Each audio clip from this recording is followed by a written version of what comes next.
class next Tuesday, but then we'll pick up the following Tuesday, which I believe is what day is July 4th on? Friday, so it would be the July 8th. Oh, when's the next? Oh, July 1st would be the next Tuesday. Oh, so, okay. Thank you, Taylor. So nothing on what is next week? 24th, and then yes on the 1st. Is that as clear as mud?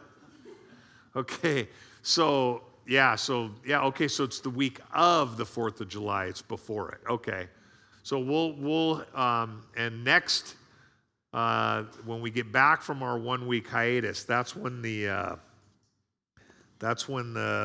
tough stuff starts. I'm going to say this about this class tonight, okay? Because it is one of the most well-known, but whether you grew up in a church or didn't grow up in a church, whether you're Christian or non-Christian, most people are probably familiar with Daniel and the lion's den, okay? I look at Jonah and the fish, Noah's Ark, Daniel and the lion's den, maybe Rakshak and Benny in the flaming furnace that we've already taught. Those are stories that are kind of well-known. Moses in the Red Sea. Those are stories that are well-known regardless of how you were raised or whether you were raised in church or not. Would you agree with that? But what I'm going to promote for you tonight is that while Daniel 6 is probably one of the most well-known Sunday school stories around, it is also probably theologically one of the most important. And it definitely is where it is for a reason. Because think about it. First 6 chapters, remember I've dubbed them the Sunday School 6, because it's the stories that we hear growing up in Sunday school if you grew up in a Sunday school. First 6 chapters, all narrative stories, right? You've got the dietary laws, you've got Nebuchadnezzar building a monument to honor himself. You've got the fiery furnace. You've got the lion's den tonight. You've got the handwriting on the wall. But then chapters 7 through 12 are some of the most difficult chapters in all of Scripture to interpret. But I think, and I'm going to make the case, that chapter 6 is the transitional chapter. It's like the springboard into the prophetic stuff. Okay? And it all has to do with lions. All right? So bear with me for a little bit because, if you've heard the story before, you're going to know the story. It actually, we'll get it. We're going to kind of get in the nitty-gritty of it because of the guys that figured out a way to get Daniel in the lion's den, and it's kind of a cool thing. So I think that if this book is truly divinely inspired, and if God set it up this way on purpose, then chapter 6 is where it is for a reason, right? And so I think we have to look at that, and I think this is going to probably be a chapter where you're like, whoa, yeah, I've heard this story before, but. So, let's look at the first 4 verses, and then, because there is a historical problem in the first 4 verses that we have to address, okay? So Daniel chapter 6, verses 1 through 4. It seemed good to Darius to appoint 120 satraps over the kingdom, that they would be in charge of the whole kingdom, and over them 3 commissioners, of whom Daniel was one, that the satraps might be accountable to them, and that the king might not suffer loss. Then this Daniel began distinguishing himself among the commissioners and satraps because he possessed an extraordinary spirit, and the king planned to appoint him over the entire kingdom. Then the commissioners and satraps began trying to find ground of accusation against Daniel in regard to government affairs, but they could find no ground of accusation or evidence of corruption. This obviously wasn't happening in Washington, D.C., inasmuch as he was faithful, and no negligence or corruption was to be found in him. Okay, before we break down those first 4 verses, I want to talk about the problem first, the historical problem, okay?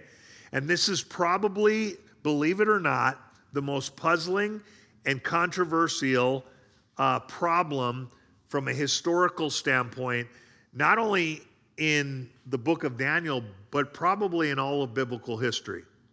And that is the identity of the king Darius the Mede. Okay? So look at chapter 5, verse 31. It says, so Darius the Mede received the kingdom at about the age of 62. Then chapter 6, verse 1, it seemed good to Darius to appoint 120 satraps over the kingdom. And now if you bounce over to chapter 9, verse 1, it says, in the first year of Darius, the son of Ahasuerus of Median descent, who was made king over the kingdom of the Chaldeans. That's chapter 9, verses 1. So this Darius the Mede, who is the son of Ahasuerus, is mentioned 3 times in the book of Daniel. Okay? The problem is, if you look on your handout with the timeline, the first page is the historical timeline of Israel. Flip to the back page to the king. I call it the king's list. If you'll notice here, you'll see that I've written Darius the Mede in quotes and pointed an arrow out from Cyrus. I'm going to explain why in a minute. But you'll see that there is no Darius except for Darius Hystaspes, which ruled in 522 to 486, and then Darius II, Darius III, but those would have came over 100 years after Daniel. Daniel didn't live to be 200, 300, 400 years old. Okay? So we immediately have a problem because the first king of the Persian Empire was Cyrus II, and he was the one that conquered the city of Babylon. Okay? So, okay, Daniel is telling us that Darius the Mede is the king. Secular history is all secular history is telling us that Cyrus II was the king of the Medo-Persian Empire when Babylon fell. Okay? So take this handout with the historical timeline of Israel and go to the 3rd page, because I think there are 3 solutions to this problem. And I think you'll probably agree with me that only one of them is acceptable. So I'm going to give you 3 potential solutions. One of them for a Christian should be completely unacceptable, and I'll explain why. One of them, it's improbable, and I'll explain why that's the case, which leaves the 3rd one. Okay? But if you look at the post-exilic timeline, you'll see under Cyrus II, who ruled from 559 to 530 BC, that we know the exact day that Babylon fell to the Persians. And we talked about this last week. October 12th, 539 BC. And the fall of Babylon was led by Cyrus II's general, a guy by the name of Ugbaru. Okay, remember last week when I was reading the Greek history and the history of the Persian, the Babylonian priest that wrote about the fall of Babylon? Remember, it talked about Cyrus positioning his army to the north of the city where the Euphrates entered into it, and to the south of the city where the water exited. And then he took the ineffective part of his army north, and that's where they built the diversion. And Cyrus was with them. So Cyrus would not have been there the night that the city fell. And history attests to that, secular history. Because look at what your post-exilic timeline says. 17 days later, on October 29th, 539 BC, Cyrus entered the city of Babylon, and he appointed Ugbaru as king of the region. Unfortunately, Ugbaru died 7 days later. Now, he probably was wounded in battle and ended up succumbing to his wound. Now, you'll see in the parenthetical there, next to November 6th of 539 BC, that there's a question as to whether Ugbaru was Darius the Mede or whether Darius was his successor. And that's the question that I'm hoping to answer here in a second. Okay? So, there is no Darius the Mede. Not in Persian history, not in Greek history, and those two are closely intertwined. And trust me, the Greeks and Persians wrote a lot. Because anyone that pays attention to this kind of history, which if you don't worry, you probably have lives. The closer we get to 0, and there is no 0 BC. The closer we get to 1 BC and then 1 AD, the closer we get to modern times, the more detailed the history gets, right? And so this is where it starts to get really, really detailed. So, some people have said, well, chapter 9, verse 1 says Darius was the son of Ahasuerus. And if you go to the book of Esther, Ahasuerus is the king that is mentioned in the book of Esther. However, that is problematic as well, because the events of the book of Esther took place right around, well, let me look. I can tell you here in just a second. The events of the book of Esther took place right around, about 70 years after the events of Daniel chapter 6. Well, that would have put Daniel into his mid-hundreds by now. Remember what we said? He was in his late 70s by the time the Persians captured Babylon, to his early 80s, okay? So Ahasuerus, who became Esther's husband, couldn't have been the same Ahasuerus mentioned in Daniel chapter 9, verse 1. Having said that, this is a side note. Critics will point at the book of Esther and go, well, if you look on the king's list, there's no Ahasuerus either. So is Esther not telling the truth, or is there a problem there? That's an easy one to solve. Ahasuerus is his Jewish name. His Persian name is Ahasverosh, and his Greek name is Xerxes. And we've heard of that guy, right? So Esther was married to Xerxes. So there was another Xerxes before the actual Xerxes that was married to Esther, and the Xerxes that's talked about in the Battle of Marathon and all the Greek history and all that. So you tracking with me so far? So Darius couldn't have been the son of that Xerxes, because that Xerxes, or Ahasuerus, came after this Darius. Okay? So, what are the 3 solutions? Number 1, the author of the book got it wrong. Okay? Misremembered history, got it wrong, just didn't write the right guy. Now, here's why I think that's totally unacceptable. We believe that the scriptures are inerrant, without error. That doesn't mean that they don't talk about stuff that scientifically isn't possible, like the earth standing still when Joshua fought a battle. Well, they're just writing from their perspective, right? Or the sun stood still, I'm sorry, not the earth, right? I mean, we say the sun rises and sets, and we know that it's not moving, we are, right? But we still say it. So it's not that kind of accuracy that I'm talking about. It's historical accuracy and it's theological accuracy. Believe it or not, there are plenty of inaccuracies in the scriptures. Most of them usually are scribal errors in nature, because for hundreds of years, in order to print this book off until Gutenberg invented the printing press in 1400s, they did it by hand. And there weren't a lot of optometrists in the first, second, third, fourth. In fact, there were none. And so you've got scribes that have bad eyesight. This is why I hate reading off computer screen. I think it's screwing up my eyesight even worse. But at any rate, that's neither here nor there. But so you've got scribes that would see things wrong, or they might misinterpret. The other thing, and if this kind of stuff fascinates you, and it probably doesn't, there's a whole book written on the errors of the New Testament canon, and it's all with regards to, most of them are scribal in nature. But the other thing is that there wasn't an abundance of paper either. Not only was there not a printing press, Gutenberg invented that in 1450 AD, but there wasn't paper, okay? Now, they started to develop new ways to do this, but they wrote mostly on papyri. And papyri is pretty limited, and the way that they turn papyri reeds into paper is actually a really, really cool thing. They soak them, and then it gets all soft like, paper gets, and then they cut them down the middle, and then they open them up and spread them out, and then stamp them and hold them till they dry, and then they're flat.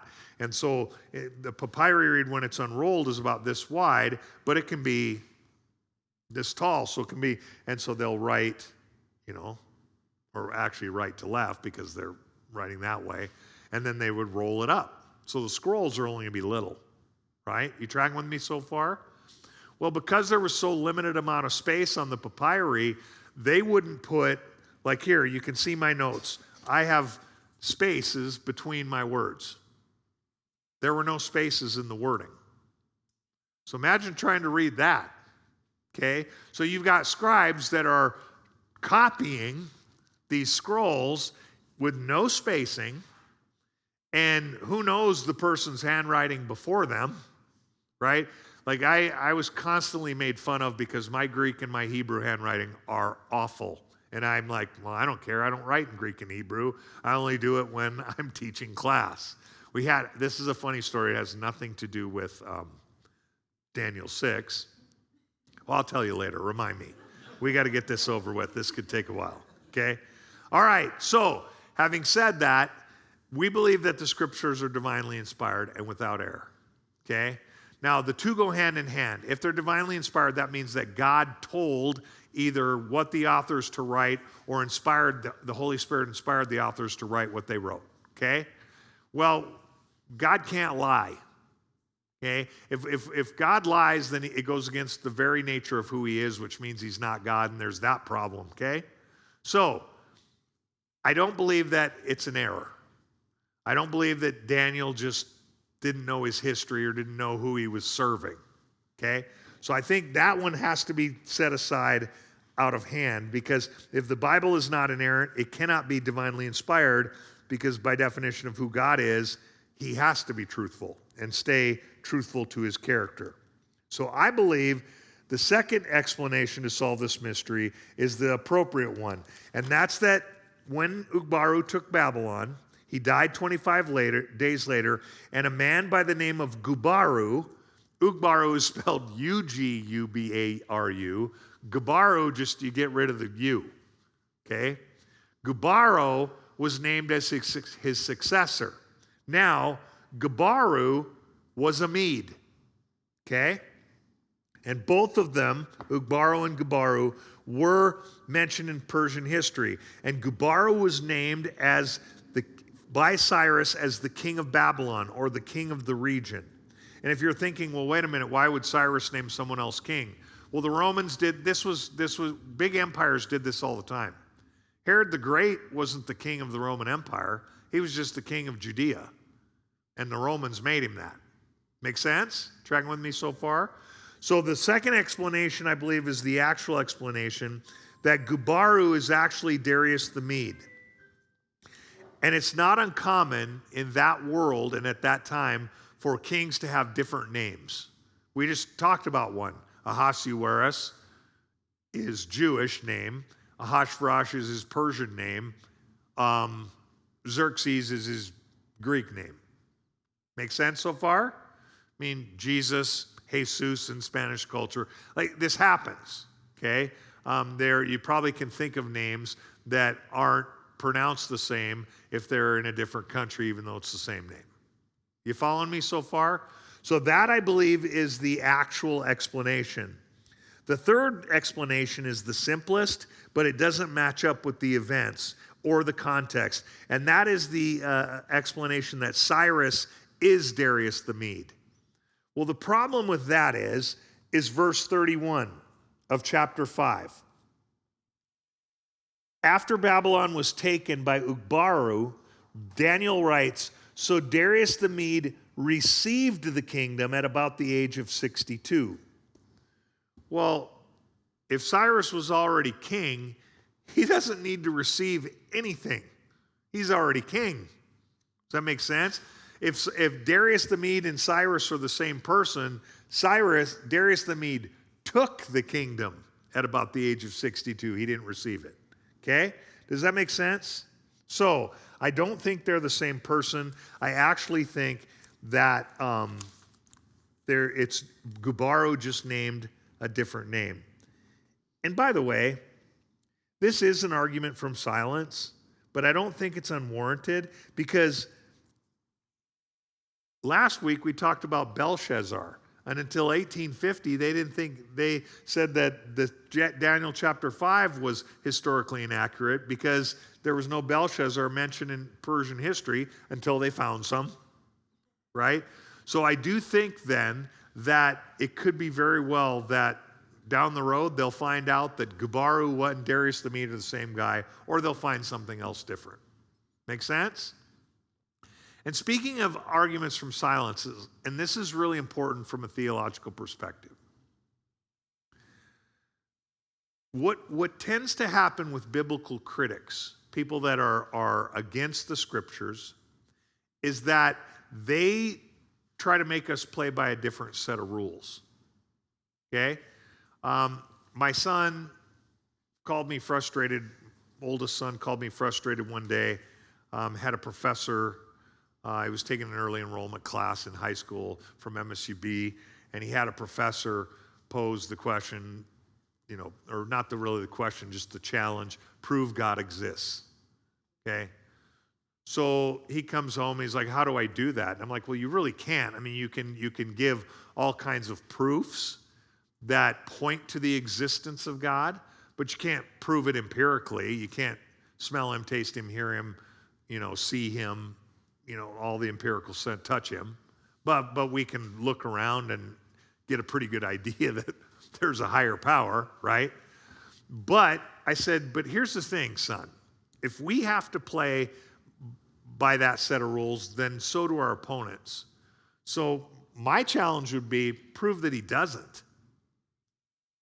Okay? And I think that that's something that we always need to keep in mind. This has nothing to do with the book of Daniel, other than the fact that critics will go after this book based on things that they perceive as either errors or things that don't make sense or whatever, or aren't scientific. Like Thomas Jefferson took all the miracles out of his Bible, and then, because Thomas Jefferson was a Unitarian and all that, and because miracles are not scientific. They can't be proven scientifically. They're empirically impossible. Well, yeah, that's why they're called miracles, right? They go against what normally happens in science. My point is that if we have to play by those sets of rules, then so do critics, in my mind. Okay, we can play this game. I'll show you the proofs why I think God exists, and then you prove to me that he doesn't. They'll have more trouble proving that he doesn't than they will that he does. Okay, so now that I've bored you to death with the Darius, the Mede, let's get into the first 4 verses. So, a new ruler means a new set of rules, and a new government is established, and that's exactly what verse 2 talks about. And Daniel, in verse 3, due to his integrity, is established at the top of the pecking order. Okay? And by the way, and I said this last week, historians actually believe that the Jews living in Babylon helped the Persians get into the city. And there is actually a historical precedent for it. And this also would explain why throughout their history, the Jews and the Persians had a really close relationship, right? I mean, Daniel is appointed as the head over the whole region and all the 120 satraps. Nehemiah was a cupbearer to the king, to Artaxerxes. Esther married, right, a king that was Persian. So you have in fact, their relationship was so tight that when Alexander the Great was advancing on the city of Jerusalem, the Jews were in total panic mode because they had helped the Persians as much as possible to stop the Greeks. Their cultures were closely intertwined. They didn't want Western culture. And they actually, and we'll talk about this in a couple weeks, they actually went out and met Alexander before he got to Jerusalem, north of the city, and read to him from Daniel, because Daniel predicted that Alexander would come. And Alexander, because he was so superstitious, he thought that that was a good omen. He didn't destroy the city of Jerusalem, and he actually told them that they could worship how they wanted to worship, because they had given him some good news. Now, obviously, they didn't read him all the stuff that was in Daniel 7 because they didn't talk about what would happen to him, but that's neither here nor there. So, all of that to say, verse 3 is one of the most important verses, and verse 4 with regards to application in this text. It says, Daniel began distinguishing himself among the commissioners and satraps because he possessed an extraordinary spirit, and the king planned to appoint him over the entire kingdom. Then the commissioners and satraps began trying to find a ground of accusation against Daniel in regard to government affairs, but they could find no ground of accusation or evidence of corruption, inasmuch as he was faithful and no negligence or corruption was to be found in him. Now, this is kind of cool because this takes me down memory lane. I don't know, probably 16, 17 years ago, my uncle, who isn't here tonight so we can talk about him, he was a member of the legislature for the House of Representatives for the state of Montana, okay? And I was teaching an ethics class at Yellowstone Christian College, and I asked my uncle if he would come and do a talk on ethics in government because we were looking at the different, for me, ethics are ethics. You know, I think it's hilarious where they talk about political ethics or cultural ethics or biblical ethics. It's just ethics, right? Morals and ethics are and values are morals, and you know what I mean? And so he totally came and did it, and he actually used these 4 verses of Daniel chapter 6. And this is and I'll never forget this because it was so easy to remember how he taught on it. But he said that Daniel was 4 things, and they all start with C. He was committed, he had great conviction, he was consistent, and he was courageous. And I think if so far in reading the first 5 chapters of Daniel, we would say that all of those things are true, right? Committed, full of conviction, consistent, and courageous.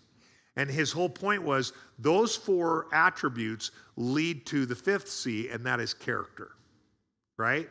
So I always thought that was really cool because, you know, here we have the commissioners and satraps, and they're doing what they're doing because they're politicians. They're trying to throw each other under the bus.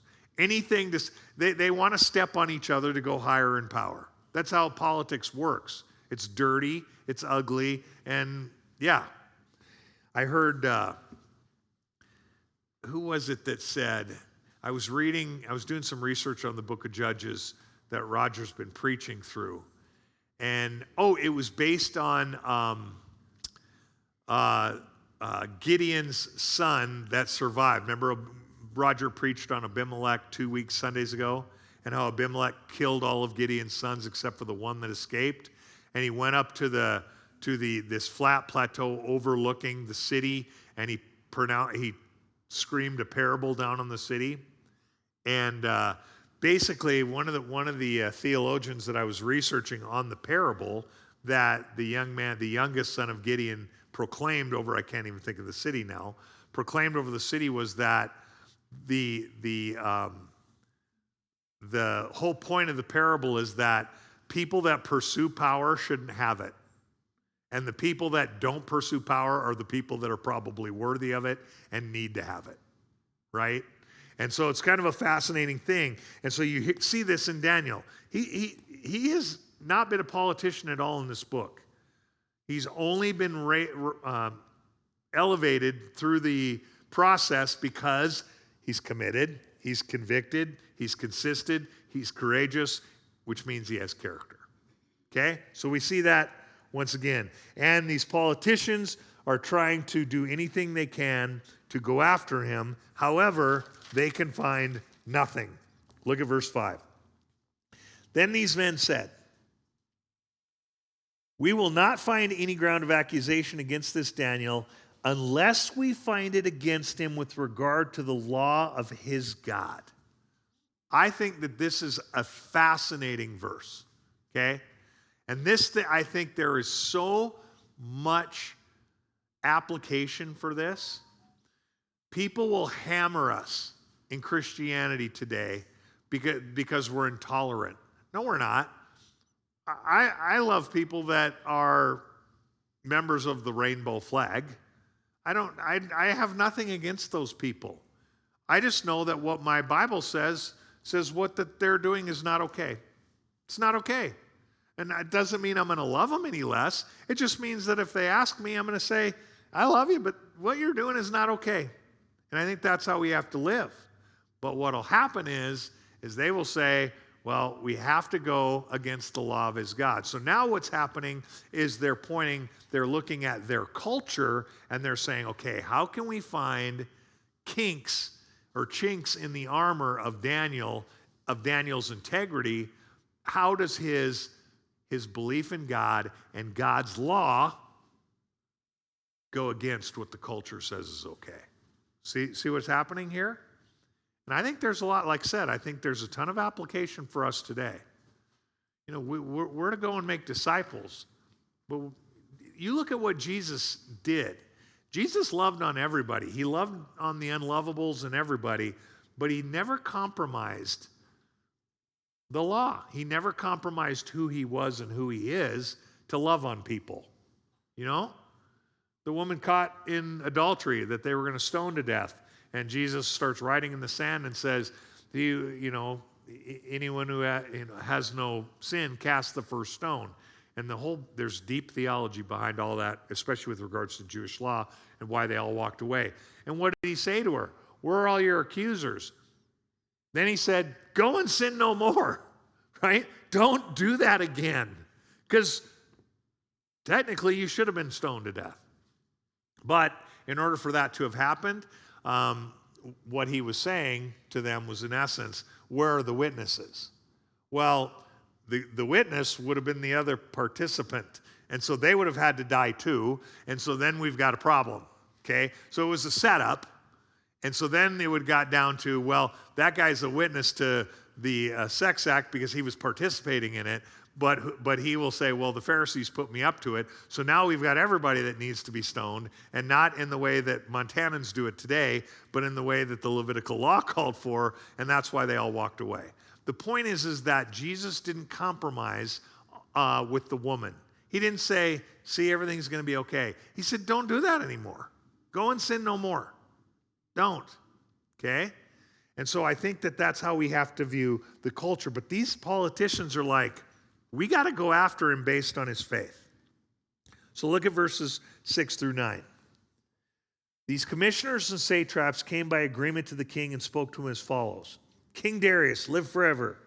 All the commissioners of the kingdom, the prefects and the satraps, the high officials and the governors have consulted together that the king should establish a statute and enforce an injunction that anyone who makes a petition to any god or man beside you, O king, for 30 days shall be cast into the lion's den. Now, O king, establish the injunction and sign the documents so that it may not be changed, according to the laws of the Medes and the Persians, which may not be revoked. Therefore, King Darius signed the document, that is, the injunction. Now, on its surface, this seems like kind of a ridiculous and weird and stupid ploy. But it's actually super shrewd and cunning because of the common sense behind it. What these guys essentially did was they proposed a statute, a temporary one, to Darius that would demand allegiance and political loyalty. Okay? So on the surface, it appears like they're wanting to help Darius establish his rule within his new administration, and that would ensure that the people that were under him were being loyal to him. Does that make sense? They're like, dude, we need to do a loyalty test. You just took over this new kingdom. We just took the greatest city in the world at that time down. Not everybody here is happy that you're ruling. There are going to be some insurrectionists, that word's thrown around all the time, right? There are going to be some people that want to rise up. So we need to make sure and ensure that people are loyal to you that you have put in charge. So on the surface, it seems that it's a really, really good ploy. Now, some people have said that it was something that was designed to get people to worship him, but that's not the case, because how long was it put into effect for? 30 days, right? You don't say you only want to be worshiped for 30 days if you think you're a god. You want to be worshiped all the time. Make sense? So are you tracking for me or with me? His was a new regime, and he was commanding over people that he had just conquered. So the sole purpose of the statute, he thought, was to find out who was loyal and who wasn't. But the real purpose of the statute was to isolate, alienate, and destroy Daniel. Now, it says that the king, in verse 7, that the king should, that anyone who makes a petition to any god or man beside you, O king, for 30 days shall be cast into the lion's den. The word for petition there in the Aramaic is ba'ah. It's spelled B-A'-A-W. And it literally means petition or request. Okay? Now, how do we petition or request God for anything? Prayer, right?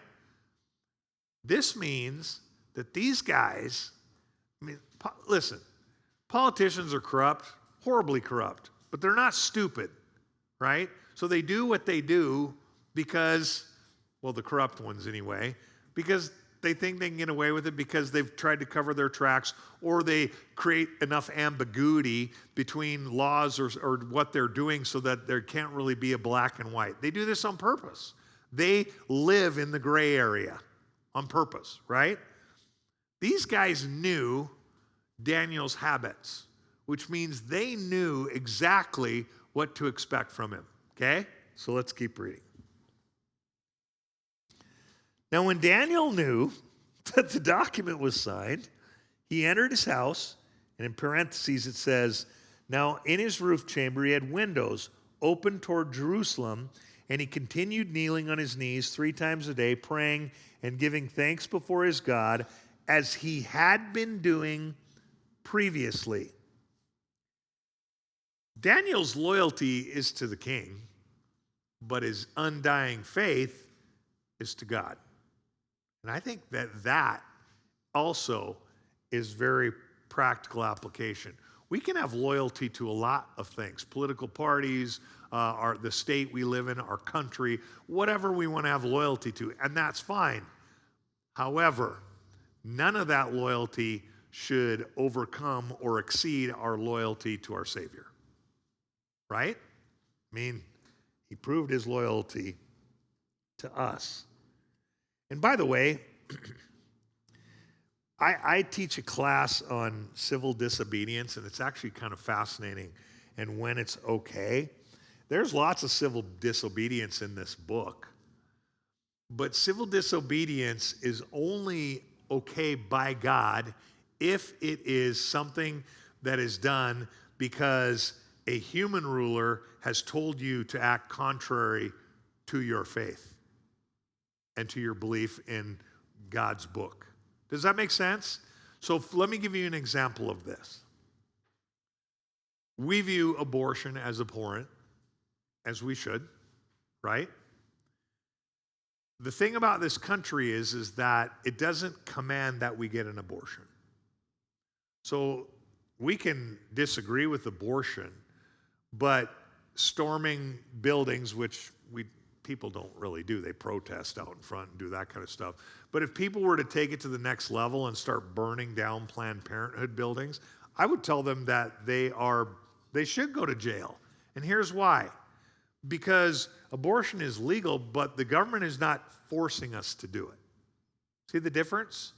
It's when we're forced to choose between our faith and what the government is telling us to do.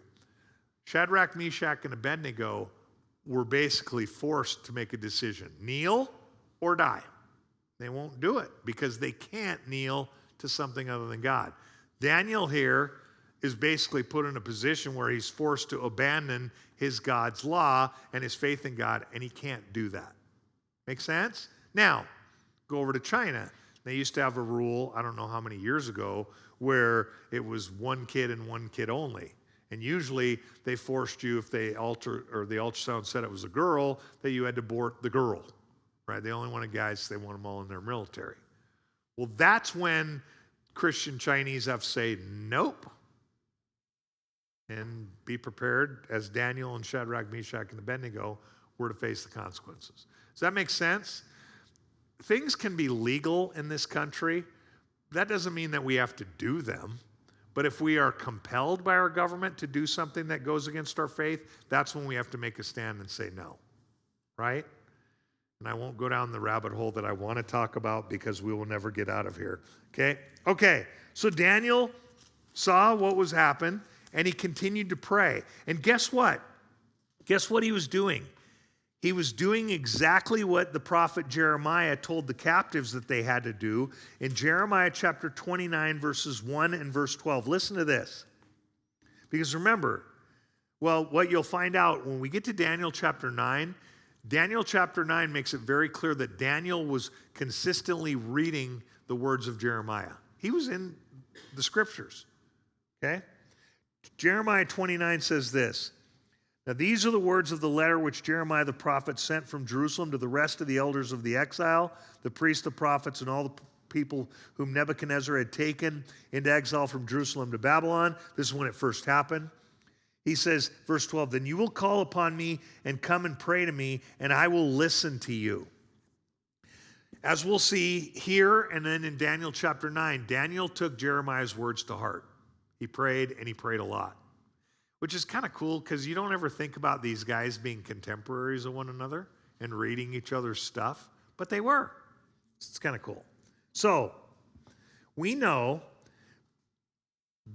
based on what Daniel says, that he was aware of the prophecies of Jeremiah. Now, a couple things. Praying toward Jerusalem and 3 times a day. That is established in verse 10.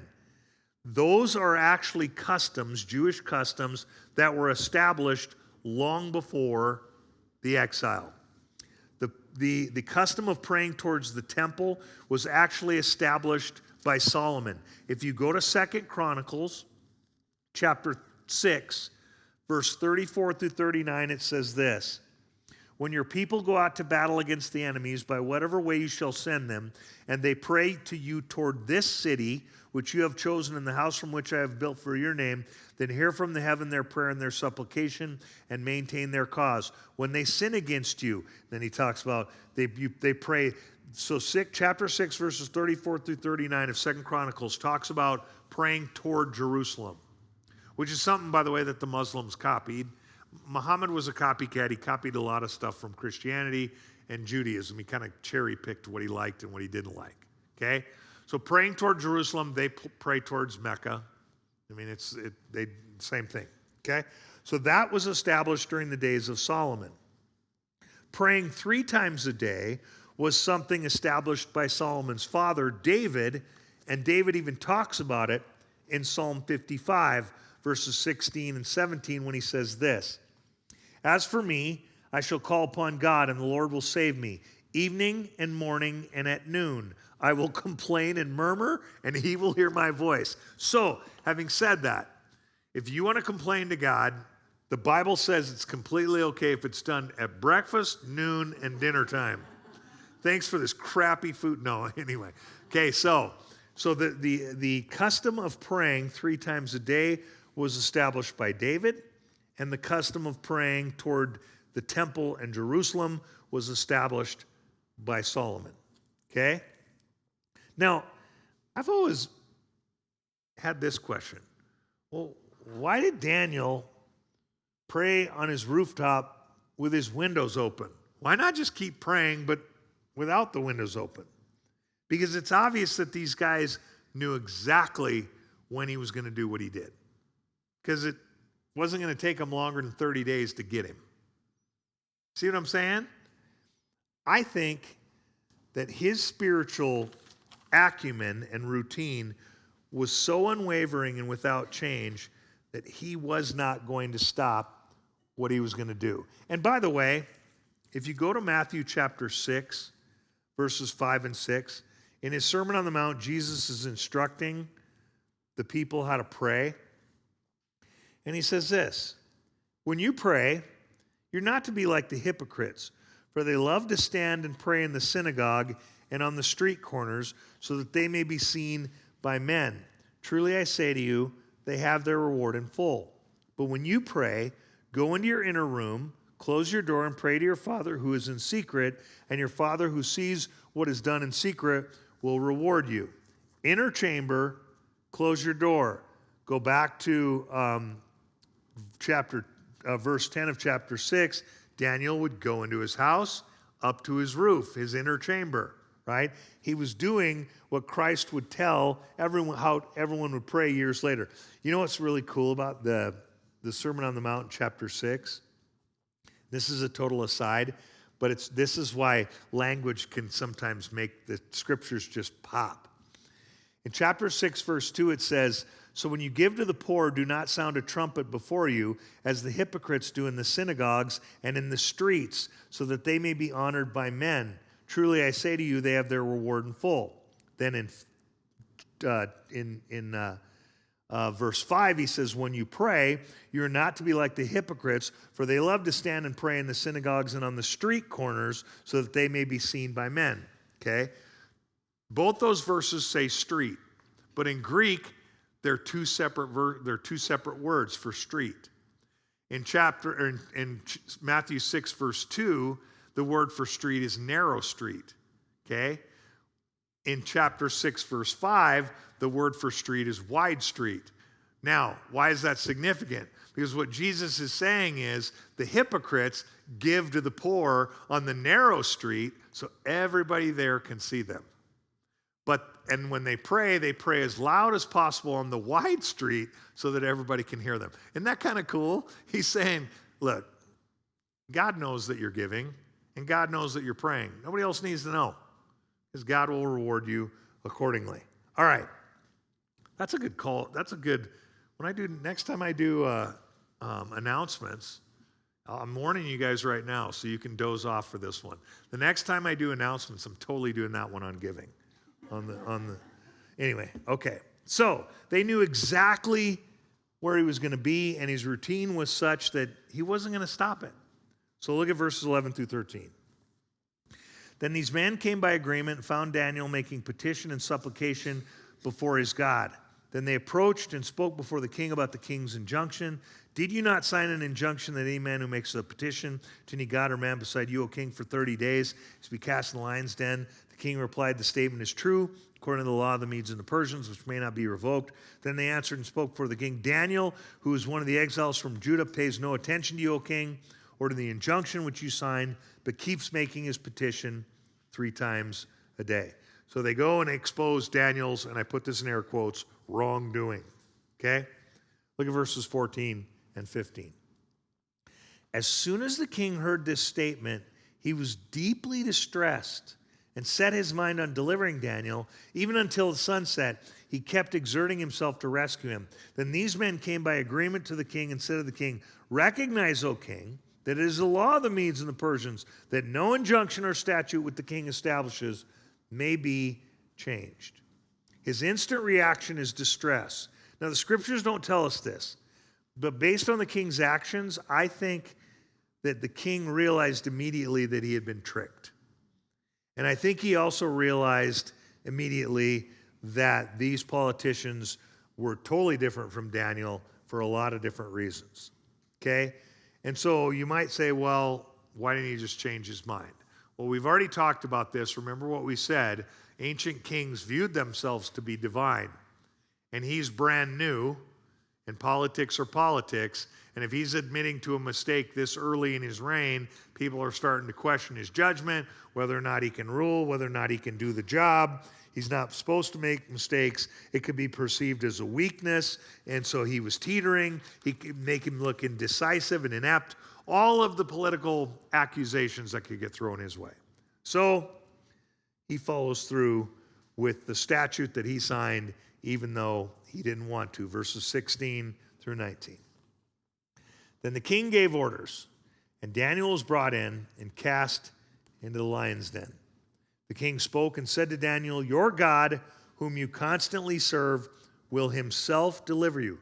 Keep that statement in mind. "A stone was brought and laid over the mouth of the den, and the king sealed it with his own signet ring and with the signet rings of his nobles, so that nothing would be changed in regard to Daniel. Then the king went off to his palace, spent the night fasting, and no entertainment was brought before him, and his sleep fled from him. Then the king arose at dawn, at the break of day, and went in haste to the lion's den. Now, two things I want to examine, since we all know the story. First, before casting Daniel into the lion's den, Darius said something very interesting to Daniel. Your God, whom you constantly serve, will himself deliver you. In the Aramaic, it literally reads this way. Your God, whom you serve continually, he will deliver you. I don't know if that's wishful thinking and just trying to encourage Daniel, or if Darius looked at Daniel's life of character and was like, all right, if this dude's God is real, there's no doubt he's going to be saved from this. I don't know the answer to that, but the reality is that it is foreshadowing. Whether Darius believed it or not, it's beautiful foreshadowing to the rest of the story. Okay? The second thing I want to talk about is lions.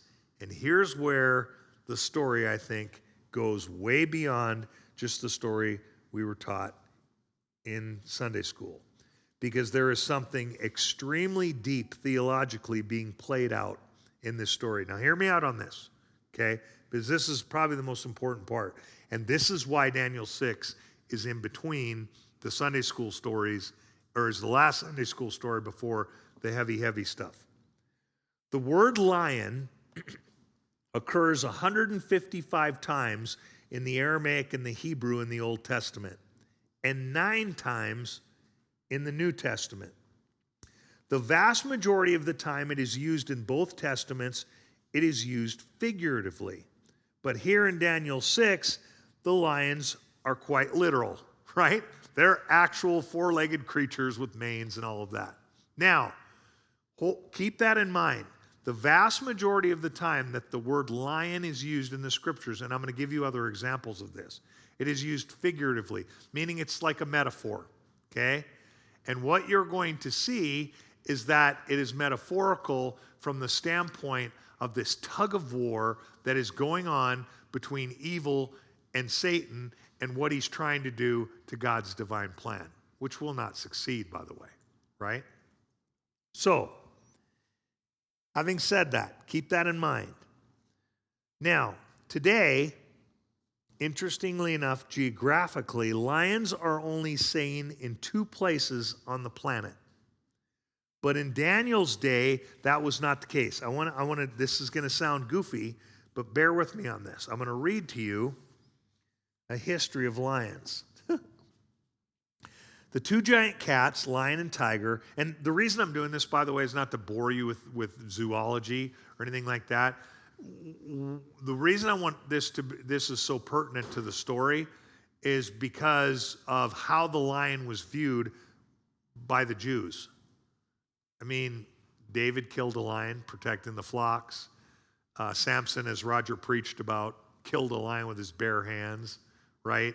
So lions are very real. And so, but here's the problem. You go to Israel today, you're not going to see a lion. Well, that's why I want to bring this up. The 2 giant cats, lion and tiger, are usually regarded as African and Asiatic, respectively. But this is not wholly correct historically. The tiger's range was from the borders of Europe and the Caucasus Mountains through to Northeast and Southeast Asia. The lion's main home is now in South Africa, south of the Sahara, yet it still has a smaller outline in the Kathiawar Peninsula of northwest India. However, the position of where lions dwelt was once very different. Lions used to live in most parts of Africa, including Egypt and the northern coast, outside the desert swamps and jungles. In prehistoric times, there were still lions in parts of Europe. In David's reign, lions were found more or less continuously from Greece through Asia Minor to India. The African lion was generally reckoned to be a long-maned, and the Asiatic or Persian lion were short-maned. But there is much variation, and the black mane is found in individuals rather than in races. Thus, the lion and tiger overlapped for much of their range. But the lion kept to the grassland and dry open forest, whereas the tiger kept to the dense forest and jungle, where its striped coat served as camouflage. Up to the 1900s, man had reduced the tiger's numbers more than its overall range, but by 1971, the tiger was on the endangered species list. Today, the lion is confirmed to warm regions and shows less variation in color, size, and habitat than the tiger. The lion began to lose ground as soon as man made settlements and kept flocks and herds that needed protection. The cultivable parts of Egypt were occupied early, and its lions disappeared many centuries BC. Elsewhere in Africa, the pressure did not build up until recent years. The Cape lion was lost about 1865, and the Barbary lion, of the northern coast in the early 1920s. Lions were extinct in Greece about the end of the 1st century AD, and in Palestine, they were extinct during the time of the Crusades, the last probable lion being recorded getting killed near Megiddo in the 13th century. Catch that? So this is not unusual, even though there are no lions in Israel today. There used to be lots of them.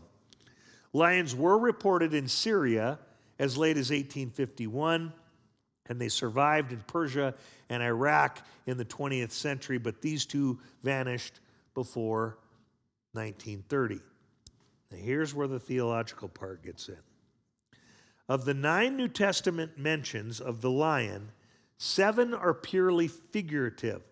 1 refers back to the prophets, and the single current one is 2 Timothy 4:17, where Paul states that he was rescued from the lion's mouth, which some theologians see as a reference to the devil, but most agree that it was because he was saved from the lion in the amphitheater, since by that time, lions were being imported in Rome in great numbers for the games, mostly from the Upper Nile. Julius Caesar gave shows involving 400 lions. Nero organized fights between Roman cavalry, bears, and lions, and one of the standard sentences for Christians refusing to conform was being thrown to the lions. Now keep that in mind, because I do not think, what we're going to see here theologically, that that's by accident. I think that that sentence of death of the Christians being thrown to the lions in the Colosseum was Satan directly giving God the middle finger, and I'll show you why here in just a minute. Not all ancient rulers regarded lions in this brutal way. Daniel 6 pictures them being kept in captivity, and in Egypt, 1,000 years earlier, lions were actually trained to help in the hunt. Ramesses II, who was a pharaoh, is reported to have had a tame lion that accompanied him to battle. At Nimrud, lions regularly were bred by Ashurnasirpal II, who was Assyrian. Lion hunting was a favorite pastime of these Assyrian kings, as is illustrated dramatically in the reliefs of Ashurbanipal's palace at Nineveh, dated to be 650 BC. Now, why do I tell you all of that? Because the lion was a mainstay animal in the ancient world, and he would have been a mainstay animal in Daniel's day. Now, as far as the existence of lions' dens, archaeologists actually uncovered several of them in modern-day Morocco, where there was one opening at the top of the den, and the dens are always underground, that sloped down into the den.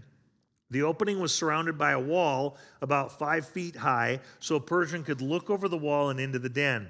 And the den itself was partitioned by a wall, creating 2 rooms with a door in the wall that could be opened by a rope or chain from the opening above. So what they would do is they would have the lions in one room. There's an opening, okay? And then there'd be a wall that partitioned off this underground. Now, when they would open the door from the top, it would be because they had placed food on the other side of the wall. The lions would come in and eat, and there was a slope like this, casual slope, so the people feeding them could walk down into the den, leave the food there, and then go up, walk out of the entrance to the den, and then there's still, 5-foot wall, so the lion coming up the slope couldn't jump over the wall to get out, and you could look over and see. So if you get a picture like that, you can see what's going on here, how Darius would have put a covering over the den or over the opening. It wouldn't have been that big of an opening, right? And then they could go down in it. And you'll also see, because of what happens to the people that set this ploy, how this could happen. So are you tracking with me what it looked like, or did I draw a horrible word picture in your brain? So underground, an opening at the top. The opening doesn't have to be very big, but it is surrounded by a 5-foot wall, 5-foot high wall with one entrance. The entrance, then you descend the slope into the den itself, where you could leave food, or in this case, Daniel, the food, right? And then you go up the slope, shut the gate, close the top of it, and then from the top, pull up the rope or pull up the door via rope or chain so that the lions could get out of the one side and go into the other where Daniel was. Make sense? All right. I think it's kind of cool. So, having said that, what happens? The king arose at dawn at the break of day, verse 19, went in haste to the lion's den. When he had come near the den to Daniel, he cried out with a troubled voice. The king spoke, said to Daniel, Daniel, servant of the living God, is your God, whom you constantly serve, been able to deliver you from the lions? Then Daniel spoke to the king, O king, live forever. My God has sent his angel and shut the lions' mouths, and they have not harmed me. Inasmuch as I was found innocent before him, and also toward you, O king, I have committed no crime. Then the king was very pleased and gave orders for Daniel to be taken up out of the den. So Daniel was taken up out of the den, and no injury was found on him whatsoever, because he had trusted in God. Then the king gave orders, and they brought those men who had maliciously accused Daniel, and they cast them, their children, and their wives into the lion's den, and they had not reached the bottom of the den before the lions overpowered them and crushed all their bones. Now, if you have a picture of what the lion's den is like, you'll know, okay, Daniel, we got to get you out of there. So herd the lions back into the one room, shut the door, get Daniel out, stick the other people in there, and the lions come up the slope, doors open, and eat them all, crush their bones before anything else happens, right? The king then gave orders, verse 24, and they brought, verse 25. Then Darius the king wrote to all the peoples, nations, and men of every language who were living in all the land, may your peace abound. I make a decree that in all the dominion of my kingdom men are to fear and tremble before the God of Daniel. For he is the living God and enduring forever. His kingdom is one which will not be destroyed. His dominion will be forever. He delivers and rescues and performs signs and wonders in heaven and on earth, who has also delivered Daniel from the power of the lions. So this Daniel enjoyed success in the reign of Darius and in the reign of Cyrus the Persian. Now, the most important verse there, theologically, is verse 27. God delivers and rescues and performs signs and wonders in heaven and on earth, who has also delivered Daniel from the powers of the lions. Okay? I want you to turn with me to Genesis chapter 49, verses 8 through 12. All the way back to the very beginning. Let me set this up contextually, and we're almost done. Jacob, also called Israel, is about ready to die. Genesis chapter 49, verses 8 through 12. And so Jacob gathers all of his sons together, and he starts to prophesy about them. I want you to listen to what he says about Judah. Judah, your brothers shall praise you. Your hand shall be on the neck of your enemies. Your father's son shall bow down to you. Judah is a lion's whelp. From the prey, my son, you have gone up. He couches, he lies down as a lion, and as a lion who dares rouse him up. The scepter shall not depart from Judah, nor the ruler's staff from between his feet, until Shiloh comes. And to him shall be the obedience of the peoples. He ties his foal to the vine and his donkey's colt to the choice vine. He washes his garments in wine and his robes in the blood of grapes. His eyes are dull from wine and his teeth white from milk. Okay, What tribe did David come from? Judah, which means what tribe was Jesus from? Judah. One of the reasons that there are two genealogies of Jesus, one in Matthew, one in Luke, is that one of them, the genealogy of Matthew, comes from Jesus' earthly father, even though he wasn't his real father, right? And that genealogy shows that Joseph, even though he wasn't Jesus' real father, was from the line of Judah. Luke's genealogy tells the genealogy from Mary's side of the family, who obviously was the mother of Jesus. And so both Jesus' parents were from the tribe of Judah. Okay? Judah is referred to as a lion. Judah is referred to as one who will judge the nations. The scepter, Jacob says, shall not depart from Judah, nor the ruler's staff from between his feet, meaning he will always be king. Jesus is the King of Kings. Now, in verse 10, it says, until Shiloh comes. In the Hebrew, Shiloh literally means whose it is. So literally it would read this way, nor the ruler's staff from between his feet until whose it is comes, meaning the Messiah. Okay?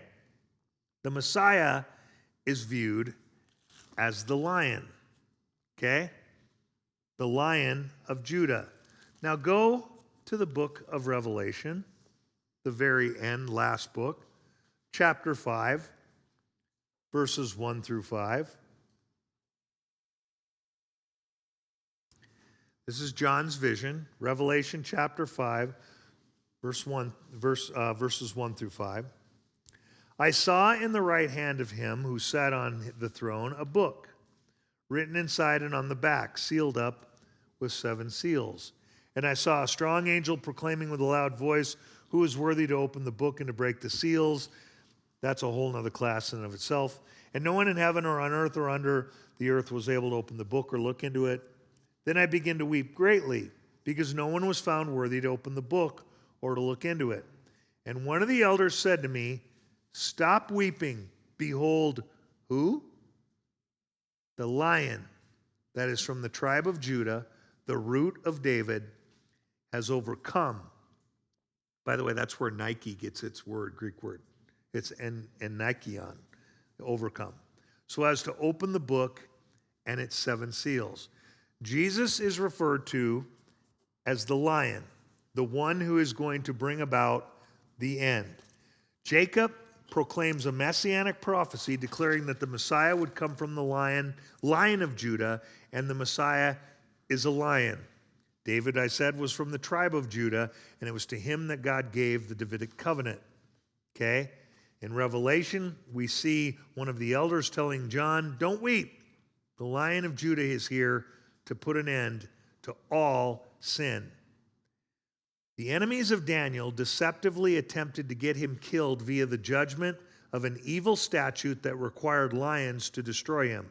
But because Daniel was faithful to God, he was protected by the true Lion of Judah, the God who is truly the judge. And remember what Daniel's name means. Now turn with me real quick to 1 Peter chapter 5, verse 8. Listen to what Peter says to his readers toward the end of his epistle. Be of sober spirit, be on the alert. Your adversary, the devil, prowls around like a roaring, what? Lion, seeking someone to devour. We have an enemy who acts like a lion, but we believe in the true Lion of Judah. And just like Daniel, whether we live or die, I mean, obviously it's appointed once for a man to die. The Bible tells us that. Because of our belief in the Lion of Judah, we will be victorious. We will come up out of this lion's den. Because that's all this is. Our life is a lion's den. And we deal with lions every day that want to destroy us for whatever reason. Maybe not political, but cultural, right? Or maybe it's just your family or things that are going on around you. We're in a lion's den.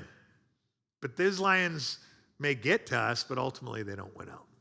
There's some deep, deep theology here. Because in the end, obviously, we went out because the Lion of Judah is the true lion. Let's pray. Lord, thank you for this day. Thank you for this great group of people. I love being able to share this stuff with them. Lord, thank you for your word. Thank you for the comforting way in which we know, number one, that it is true, but number two, that you're protecting us in this lion's den. May not always feel like it, Lord, with everything that's going on around us and all that happens to us and to those that we love and to those that we care about. But ultimately, Lord, because our lion, your son, has conquered the grave, we too will do the same. We will not stay in the lion's den. In your name I pray. Amen.